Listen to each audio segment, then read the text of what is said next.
Oi, galera, tô falando de bichos. Se você é novo aqui no canal, meu nome é Ana Flávia e a gente fala sobre dicas, curiosidades e informações do mundo pet.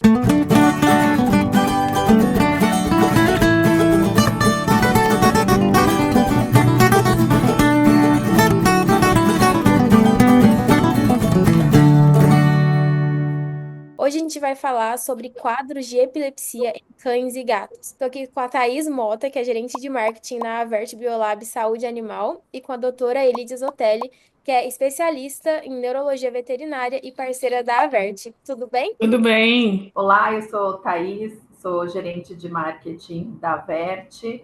Eu trabalho nesse laboratório já tem quase 6 anos. É uma honra estar aqui podendo falar com vocês um pouquinho sobre esse tema tão importante. Olá, tudo bem? Meu nome é Lídia, eu sou médica veterinária com atuação em neurologia.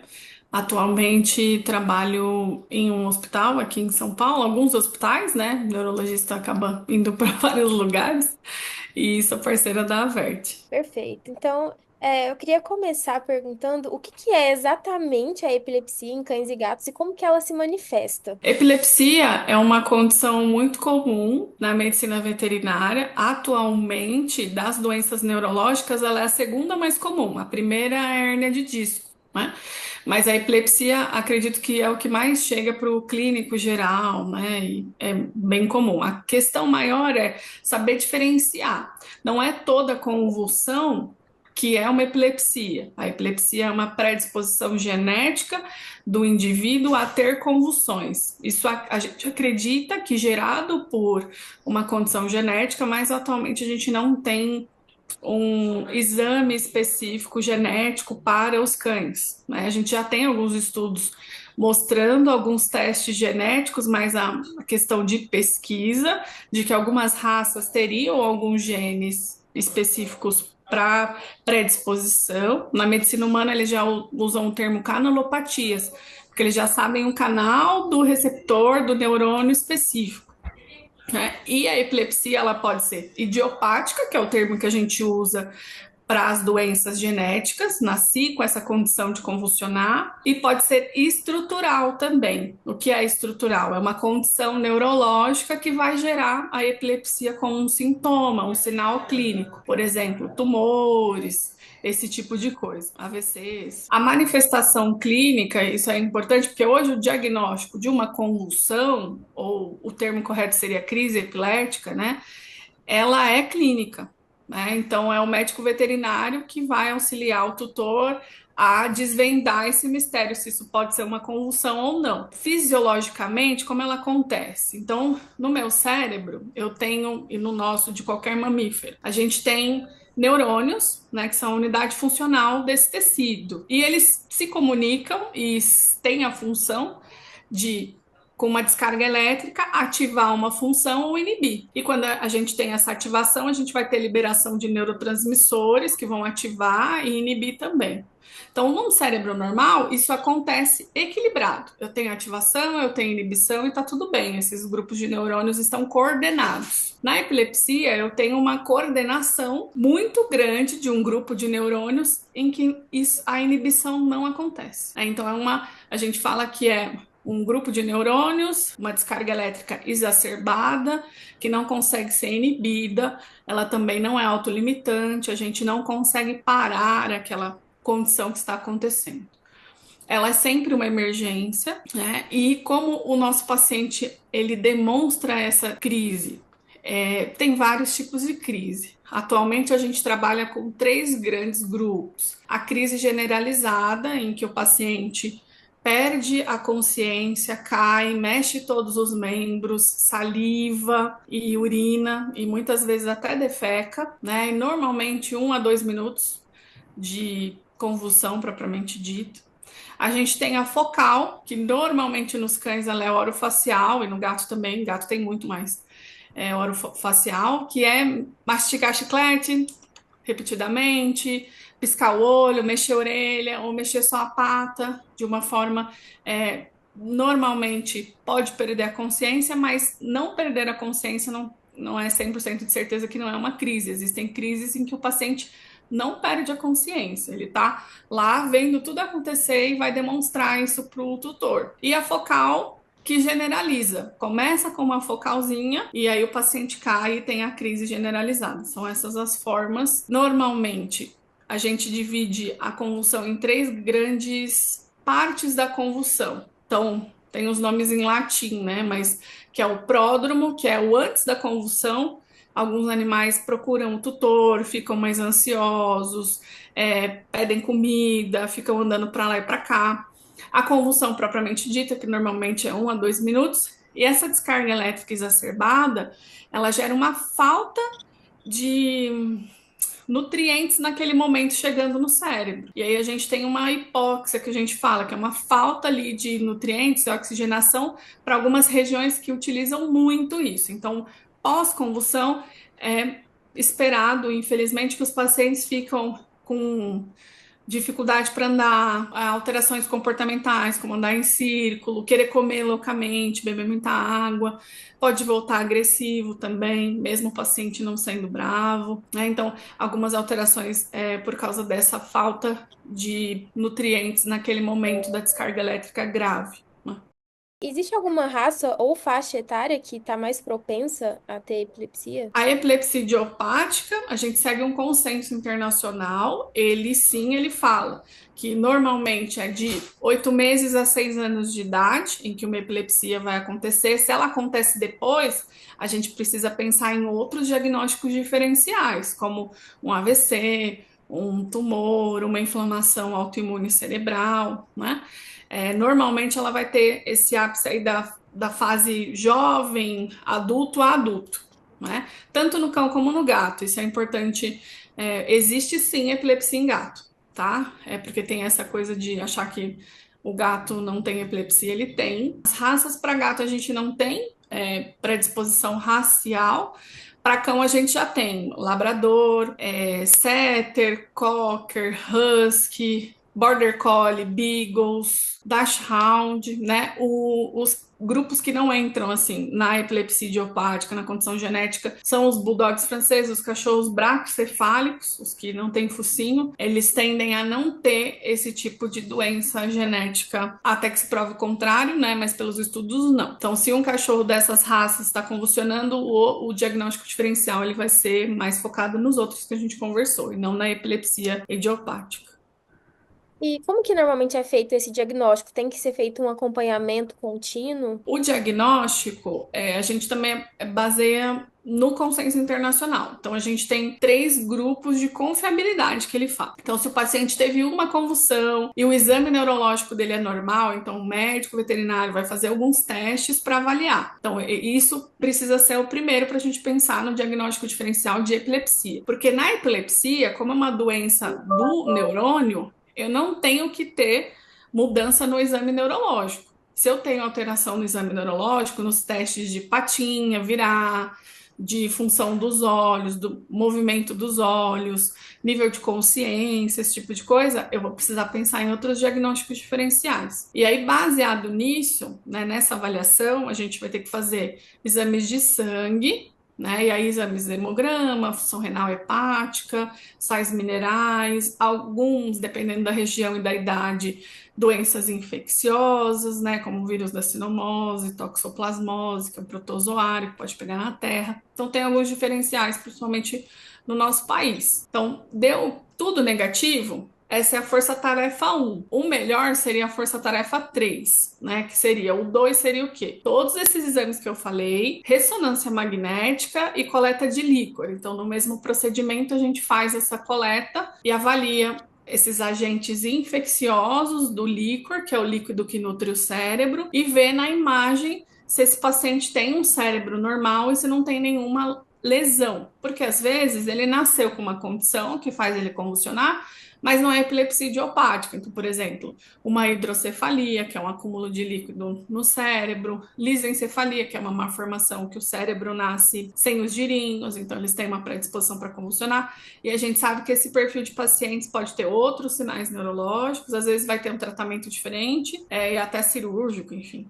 Então, a ressonância ajudaria a gente nessa questão. E o terceiro, que seria a confiabilidade maior, seria tudo isso que a gente falou, exame de sangue, ressonância, coleta de líquor e o eletroencefalo. O eletroencefalo na medicina humana se usa bastante, na medicina veterinária a gente tem algumas questões, porque o que seria o eletroencefalo? São vários eletrodinhos que a gente coloca na cabeça e avalia a onda desse cérebro, dessa região. Quando eu tenho epilepsia, a gente tem ondas bizarras acontecendo, então eu consigo avaliar que existem ondas desses neurônios que não deveriam acontecer. Seria o ideal. O problema é que muitos pacientes precisam ser anestesiados para fazer esse procedimento e quando a gente anestesia, a gente acaba diminuindo a chance dele convulsionar. Então a gente perde um pouco dos parâmetros, né? E atualmente a presença, e que é diferente na medicina humana. Então, se eu faço o eletroencefalo e a minha convulsão começa do lobo parietal, dessa região tal, o medicamento vai ser diferente.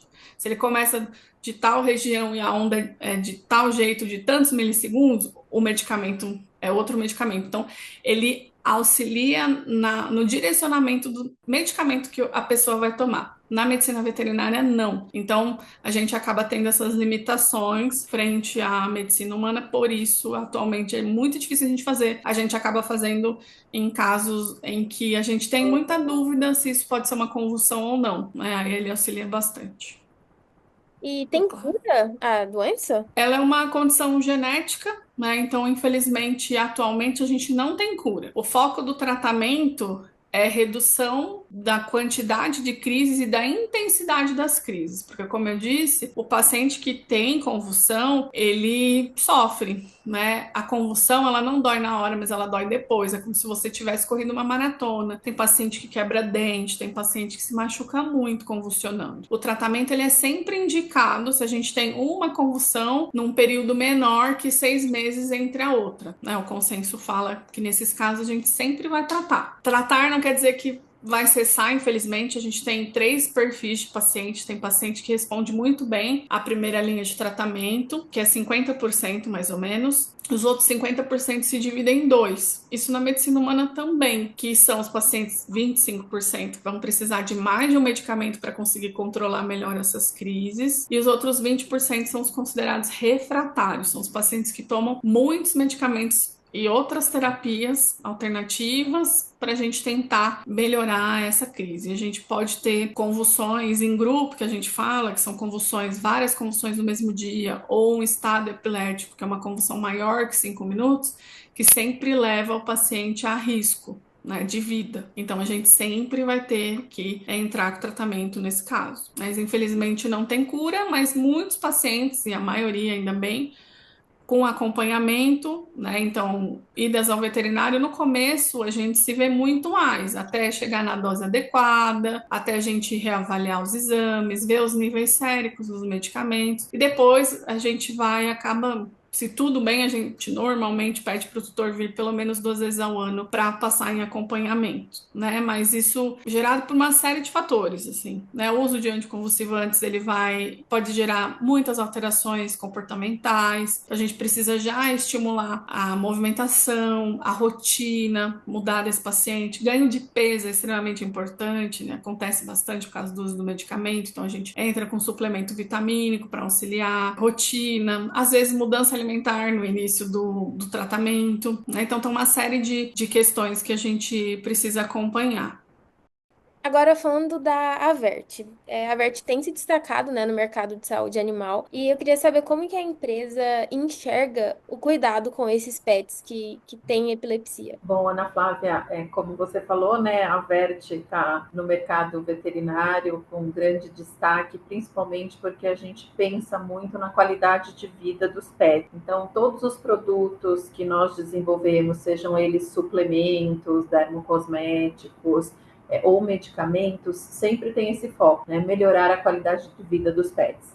Nós não temos nenhum produto específico para epilepsia, só que a gente tem uma linha com mais de 100 SKUs que vai trabalhando desde o filhote, passando pela fase adulta, até chegar na fase mais sênior, né? Justamente para dar uma qualidade de vida melhor para eles. E não sei se vocês sabem, mas a Vert é a divisão saúde animal da Biolab. E a Biolab é uma farmacêutica, né? Uma das principais farmacêuticas aqui do mercado brasileiro, que atua em diversas especialidades. E a Vert, né, junto com a Biolab, está com um projeto muito interessante que tem a ver com esse tema que a gente está tratando, que é de epilepsia, que é um projeto que chama Conectados. E o que é esse projeto? É uma iniciativa tanto da Biolab Saúde Humana, né, a parte humana, que tem muitos produtos referência em saúde mental, e a Vert, que é a divisão veterinária, onde a gente quer mostrar, né, para o mercado a importância dos pets no tratamento de muitas doenças, né, principalmente mentais, ou no suporte como os pacientes humanos que têm epilepsia, né? Então a gente sabe que hoje a epilepsia ela afeta quase que 3 milhões de pessoas, né, de brasileiros. E hoje os cães, né, cães que são treinados, cães que a gente chama de serviço, eles podem ajudar esses pacientes, né? Detectar ali algumas alterações de comportamento que são muito sutis e intervir, né? Ou antes de uma crise ou durante uma crise. Então, hoje a gente está falando de epilepsia em cães, né? Mas a Vert e a Biolab trabalham em conjunto também para dar esse suporte para esses pacientes, né, que têm humanos que têm epilepsia. Então é um projeto bastante importante que está tendo uma repercussão grande, porque é um ganho, né, para a medicina, tanto veterinária quanto humana. E onde que o pessoal pode acessar para saber mais sobre o projeto? O pessoal pode saber, né, desse projeto nas nossas redes sociais, então, tanto da Vert Saúde Animal, quanto da Biolab, então Instagram, Facebook, LinkedIn, e no site também da Biolab Farmacêutica. Então é biolabfarma.com.br. Perfeito. E para fechar, eu queria que vocês falassem algumas palavras, alguma recomendação para os tutores que têm pets que estão passando por algum problema que tenha relação com saúde mental, epilepsia ou não, né? Com saúde mental mesmo, de forma geral. Da epilepsia, acho que o foco vai ser sempre em qualidade de vida, e isso é muito importante, tanto do paciente como da família. A gente procura um veterinário que converse com você sobre sua rotina, para entender, né, as dificuldades. Às vezes a gente passa terapia a cada 6 horas e não vai ser possível, e tá tudo bem. Então a gente tem que ter esse canal de confiança, conversa, mas sempre alinhados aí ao bem-estar da família multiespécie, porque hoje a gente trabalha com essa é a nossa dinâmica, né? E tá tudo bem, a gente segue de mãozinhas dadas trabalhando. Mas confie no seu veterinário e converse com ele sobre todas essas questões. E o que eu posso dizer é que assim, a conexão, né, entre humanos e pets, ela vai muito mais além do que o afeto, né? Esses animais, eles podem se tornar aí verdadeiros heróis silenciosos e ajudar muito no dia a dia desses pacientes que têm epilepsia. Perfeito, gente. Muito obrigada por disponibilizarem o tempo para vir aqui falar sobre esse assunto que é muito importante. Obrigada a você. Obrigada a você. Se você gostou desse vídeo, não se esqueça de se inscrever no canal, ativa o sininho para receber notificações sempre que tiver um vídeo novo, e mais informações sobre epilepsia e sobre as nossas entrevistadas vão estar aqui na descrição. Até o próximo vídeo.